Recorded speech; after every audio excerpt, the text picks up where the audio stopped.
Hello everyone मुझे सकाल सकाल उठी सागु मिश्री पानी पीवा टास्कटा कंप्लीट करदेली जोटा कि काली राति थिला तापर जाइए मु गाधुआ पाधुआ कर सारी चली आसी। आज आमर ब्रेकफास्ट रही उपमा उपमा को पूरा कम्प्लीटली खाई सारिबा परे मत आज टिके बैंक जीवार थिला बैंक पई टिके रेडी हो गली। बैंक को जाई बैंक रे टिके काम थिला बैंक काम सारी देली देन रिटर्न कली। जेहेतु आज गुरुवार थिला तो आम घरे आज भेज रे बनाई भात डाली आलू भर्ता एंड साग ता संगे मु गोटे स्पेशल पाग बनई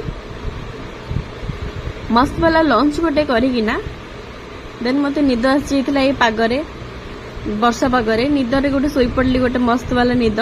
देन उठला बेलू बहुत जोर से वर्षा काचुला से वर्षा को देखिक मु माँ को कहली माँ किसी गरमा गरम बनाओ ना तो माँ से कहला हो टिके वेट कर तापर जाइए माँ गरमा गरम बरा बनई नहीं आसले तापर बरा खाई कि मुझे हल्टिंग मारदे।